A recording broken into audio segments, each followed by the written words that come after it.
Hey guys, it's my so-called Uber life. It is November the 15th, 2016, my second day of doing Uber. And right now I'm just sitting still, waiting for my next fare. Tonight has been a big improvement over last night. So I just after my 9 to 5 job, I just clicked on the Uber app as I was finishing up my day at my desk, and I got a ping for a pickup about 5 minutes away from my office.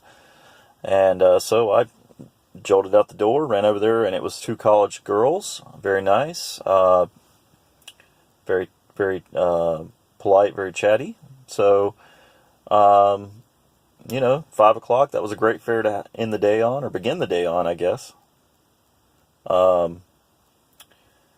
So after that, I drove up to Greensboro, where I am planning on doing most of my fares. And this time, I went away from the airport a little bit and kind of started closer to the middle of Greensboro. My first fare probably pinged me 20, 30 minutes after I got online. Quick fare. And, I've seen both sides of the coin tonight as far as, I had the first fare was two very chatty, very polite young ladies. And my second fare was a guy who he didn't want to talk. He was nice enough, but, and so anyway, on my way to drop him off, he asked me to dive off into a gas station. And he went in, I guess, to get a pack of smokes or something. I feel like there must be a way to add that stop to the Uber, but I'm not well versed in it enough. So I'm going to have to look that up. That cost me a couple of minutes of my time, I'm sure. I don't know. I think I should be compensated for that, but I'm not sure if there's a way. But I'll find that out. As soon as I dropped him off, another guy, and this is interesting to me because, in America, we live in the thought that everybody has a car and everybody goes, to have a daily life, you have to have a car. And that's not true, because my third fare of the night was a guy who I picked up from Best Buy. Very nice guy, Eddie. And, we talked our whole way to his apartment, and he told me that he doesn't own a car, and he uses Uber in the morning to get to work, and he uses Uber to get home every night. So he spends about probably, my fare for him was about $5.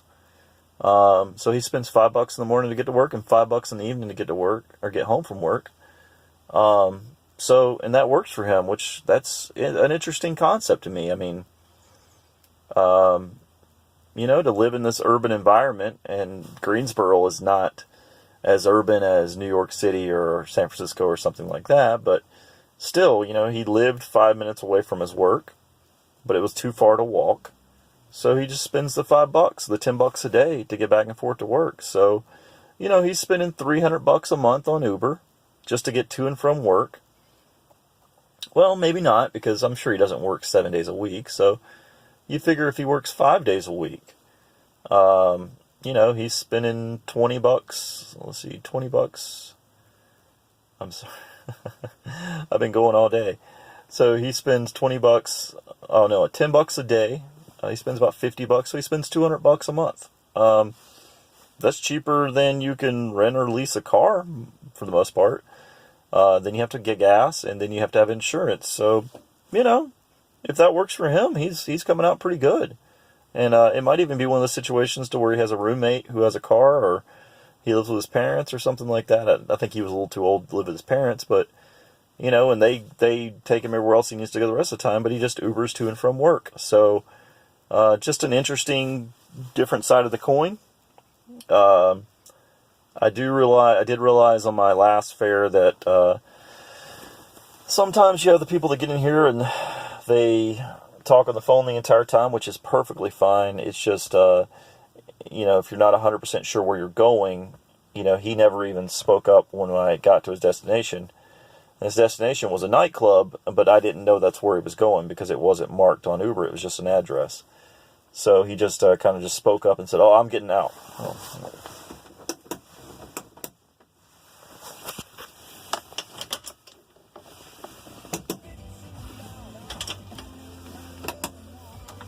So my battery saver kicked in, turned my lights out. But I realized that you do have to have, you have to take everything with a grain of salt because this guy's sitting in the back seat. Nice guy, but, just cussing left and right. F this, F that, the effing rates are going to go up, the blah, blah, blah. And, he's talking about our new president-elect Donald Trump, love him or hate him. He was talking about how he was going to do this to the economy and that to the economy, and the banks are going to do this and do that. And, so you can't get political.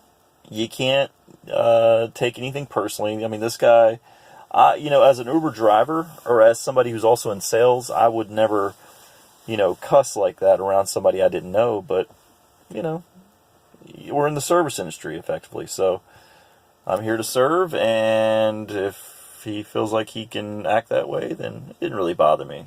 But, if your wife's a church mouse and she thinks she can earn a little extra money, she maybe shouldn't be an Uber driver.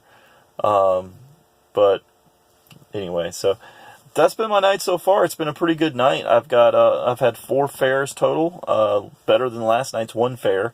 It's a Tuesday night here. Talking to Eddie, who was the regular Uber driver or regular Uber rider, he told me that I definitely need to go towards the college here in town, which is UNCG, and the other one is A&T University. He said I definitely need to go over there because that'd be a great place to find fares. And he said Wednesdays, Fridays, and Saturdays are the nights that all the college kids go out and get drunk and Uber. And that's great advice. So I'm going to heed that advice and probably not going to Uber tomorrow night. Probably. Maybe I will. Not sure. And Thursday nights is off the books for me. So if I don't Uber tomorrow, Friday will be my next vlog. Friday will be my next chance to Uber. And I got a feeling Friday will probably be very lucrative. So, hopefully. Anyway. Yes, I want to stay online and Uber some more. Thanks for watching, guys. Have a good one.